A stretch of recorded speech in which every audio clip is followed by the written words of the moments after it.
Today I'm going to be covering the termination of a DL connector. These are a fairly unique connector, and from what I've seen typically only used in large format consoles for the termination of incoming and outgoing cables. I'm terminating this because I've got an SSL 6000 series console which I'm currently wiring into the studio, and everything is on these DL connectors. So I've terminated 2 of the cables so far, so they're 8-core cables each. There's another 2 to do, so I'll just go through a typical termination practice for one of these connectors. What you need to do it properly is the crimp tool. So this is what crimps the pins onto the wire. Little baggie of pins, and of course the body of the connector. Just put that in the vise there for now.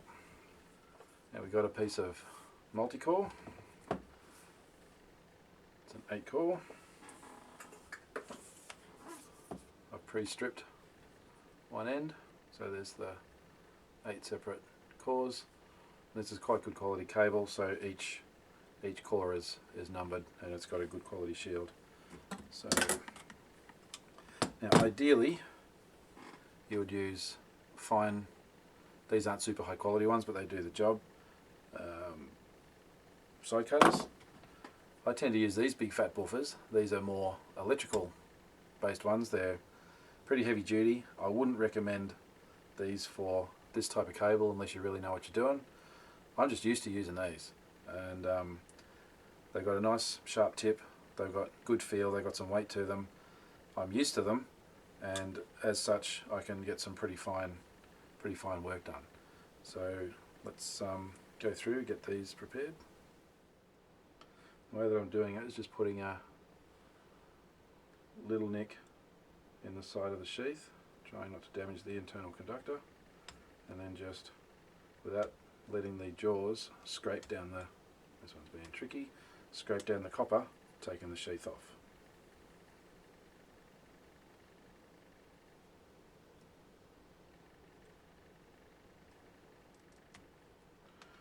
What you want to do is minimise stress. I damaged a couple little bits there. Minimise stress to the conductors inside the cable. Right, so there's our 8 cores, just our sheaths stripped. Okay, so then take the braid out from the conductors.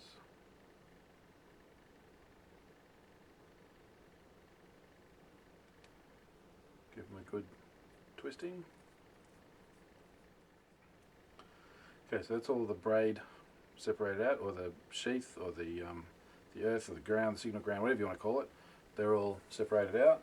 Now, a lot of them, I'm sure there's going to be some comments, but I'm going to tin these with a soldering iron because, well, even though these are technically not a solder connector, they're a crush or a crimp.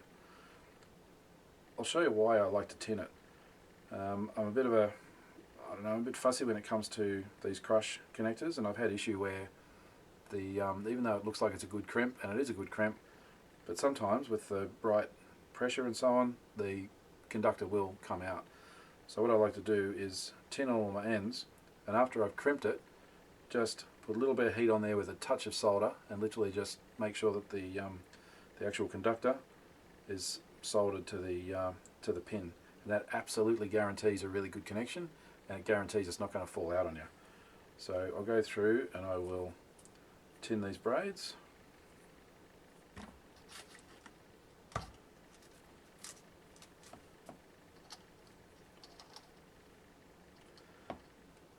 And for you Americans that call it solder, check the spelling of it, because it's actually solder. So we people in Australia and Europe tend to call it solder, which is what it actually is. But you know what, at the end of the day, you can call it whatever you want. Now I know that tinning this will also probably create the comment that when you crimp the connector, the wires can't crush in as designed. Yeah, valid point. Haven't got an issue with that. But I've found after doing a ton of this type of connection that tinning these, crushing them, and then putting a little bit of heat on and doing a little solder into the connector provides an absolutely rock solid, never to fail termination. It also stops any long-term corrosion coming into the contact point between the connector and the wire. Now these are really good quality pins, but I live in the northern part of Australia, which is a tropical area, and corrosion is an issue. Now I'll just take the very end daggy bits off, which gives us a nice squared off end piece. Right, then go through, strip all of the internal conductors.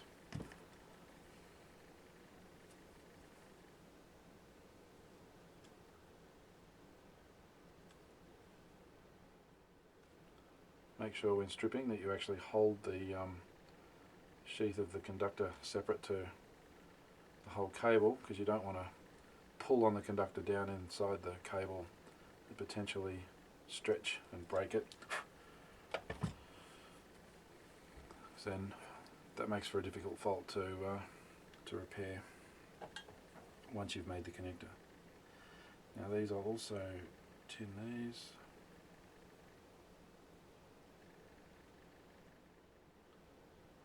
I'm a big fan of doing a connector once and not having to come back and fix faults. Okay, so we take a pin. I've gone through and tinned all of my connectors. Got one pin on. Insert the pin into the crimp tool. It'll only go in one way. There's two sets of jaws here, but they're for different size pins. I'm using the smaller one.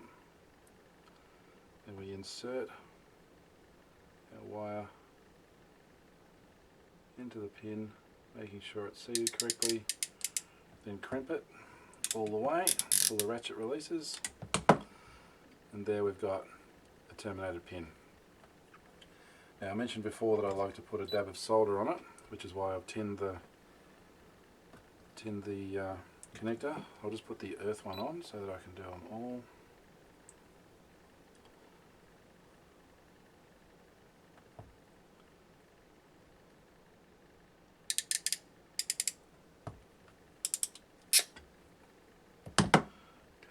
Certainly makes for a solid crimp. Having been tin, that's really solid. I actually don't need to solder that because it's bit into it. But normally what I would do, in fact let's just do it.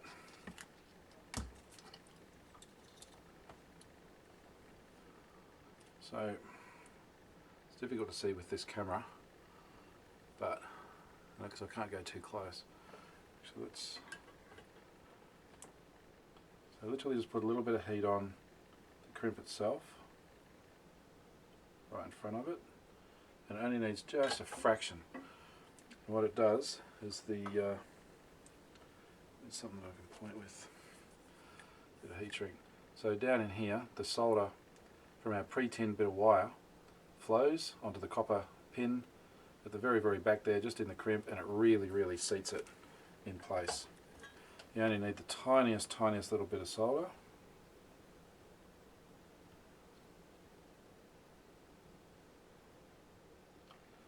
Because you really just want to just do that final little bit of, really make it secured in there. It's the tiniest little bit, so you need a fine iron to do that. So there we go. So we got one cable, one core of the multi-core cable with our pins on it. Now we go through and we do the rest on all of these. Now in case you're wondering what this crimp tool is, this one's, actually don't know what it's called, it's a ratchet crimper, and I'm not specifically sure what the name of these pins are, other than DL connector pins. and the part number on here is CCT-DL, and it's ITT Canon. So it appears that the DL connector is a Canon connector made by Canon.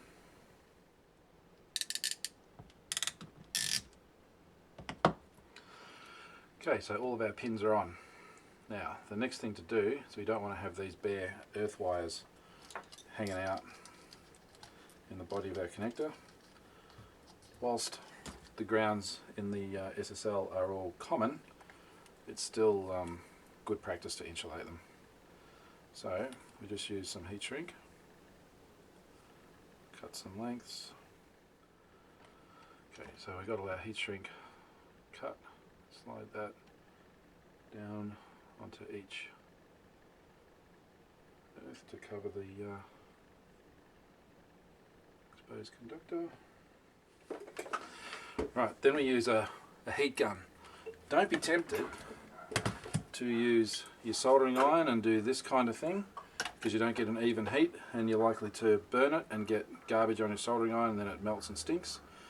Also, don't be tempted to use a naked flame like a little blowtorch or anything like that, because you can melt the insulation on your side-by-side, on your side conductors, and it's just bad practice. So use a heat gun. I just use the low setting, doesn't need to be any more than that, and then just work all of the heat shrink down. Trying not to get too much heat onto any of the adjacent internal conductors. Move your heat around.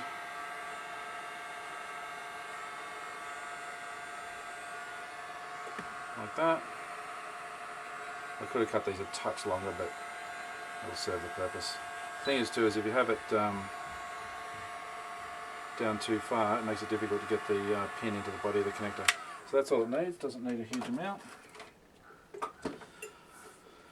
And then it's time to put the pins into the connectors. Now, you need to make sure you get it right. Here, for this particular connector, so my dog's barking in the background. Here's this particular connector. I'm doing this half of it. So, now we also need to make sure that we get it in the right way. Should get you out of the way. Now we take core 1, make sure that we got the right one, so that's 1.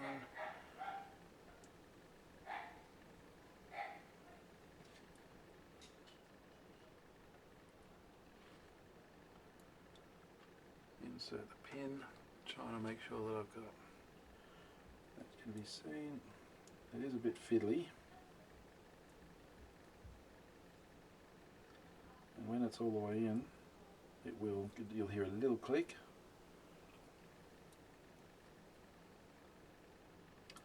Damn, I've just put that into the earth position. Okay, because I made an error, this wasn't something I was going to cover in this, which was removing pins, but since I made an error, let's just do that. So, in order to do it properly, you need the correct tool. Now this is the little, this one's actually insert, well it's the little removal tool, and it's got a little bump on there. It's got instructions on the side. Insert tool with the bump on the tip facing the bump on the contact. So we need to go to that one. This releases the little lock, and then it just pops straight out. So with the correct tool, really simple, and you're not going to break stuff. Let's get this right this time.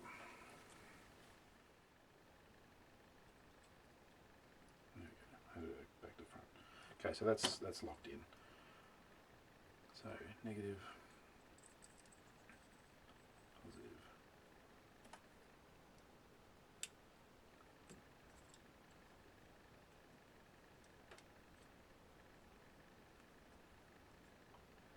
Now these tweezers, if anyone's wondering, these are actually called crossbar tweezers. Really hard to come by these days.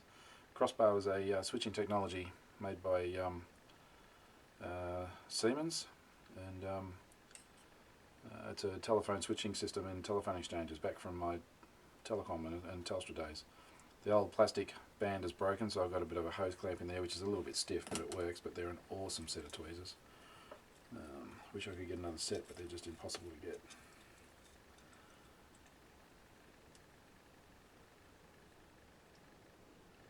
Okay, here's another problem that I just completely forgot about. Is you need to get the earth in first, otherwise we can't get the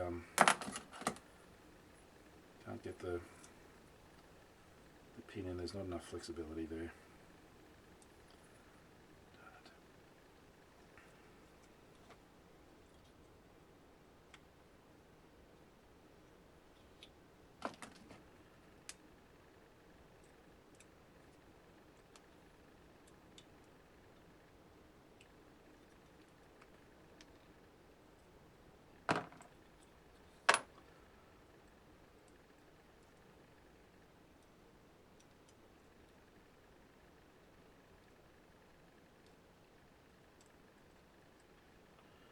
There's all 3 pins.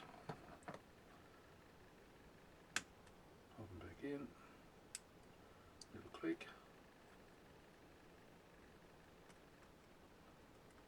Now you shouldn't have to push anything. It's just a matter of getting it in the right place. But if you do, there's this other tool that looks just like the other one, but it's got a different pin on the end. You can get that down in there, give the back of the connector, back of the pin a little push. That should get it into place. It's all about using the right tools. No. Okay, sometimes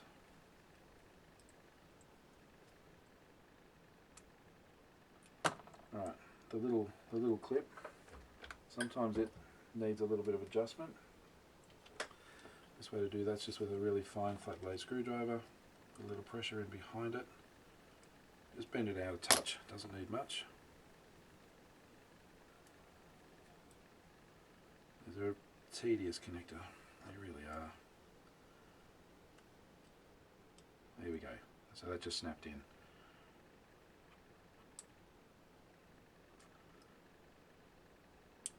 Right, and there we go. So there's one of the cores in place. Tedious, fiddly, just one of those connectors you've got to take your time. There's the front of it, so there's our 3 additional pins that we've just put in there. Now this is I think it's a 96 pin connector, but on this particular console it's only good for 24 ports. So we only use down to this row here. These 2 rows are left vacant, unused. So that gives us our 24 ports, and this one is for row R on the SSL console.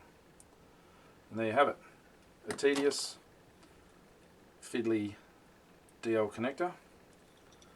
They are a good connector, you know, they're a high concentration, good connector, and they're the sort of thing you do it once, plug it in, then you never touch the thing again. And the specific tools are this guy here, the ratchet crimper. Typical ratchet crimp device. It needs a fair bit of pressure to get it all the way. Part number CCT-DL, made by Canon. And then there's our 2 little insert and removal tools. This one here, the part number CET-DL2, and this one is it's got a lock on part number. This one 274-7029-007 or CET-DL10. So that's that guys, those 2 guys there.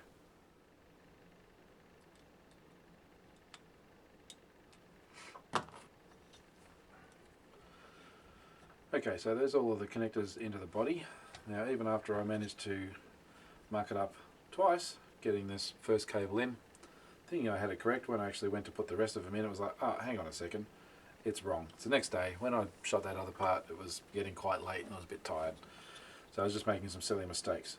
So where I talked about this part of the connector being used and that there was 2 rows left, it's actually not correct. There's actually 3 rows left, which makes perfect sense because you've got your earth hot and cold for the next 8 that would go into that if it was used. But since this, as I said, is only wired for 24 ports, then we don't use those last 3 rows, not 2 rows. So they're all in the correct place, everything's right.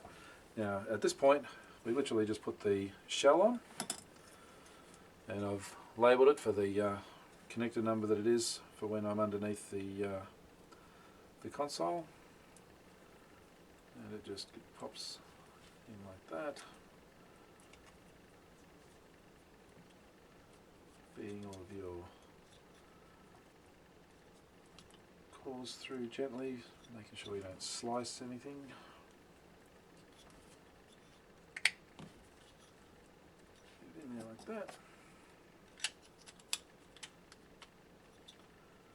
Put the side piece on, push it together.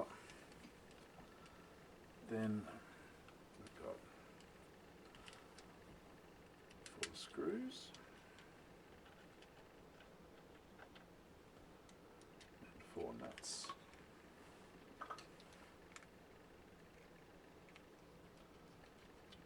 You don't need to reef these up super tight.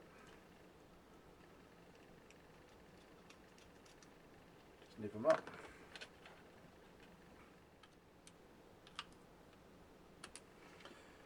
Okay, so that's all of those screws nipped up. Here's our finished connector. Once it's at that point, I like to put a cable tie on it.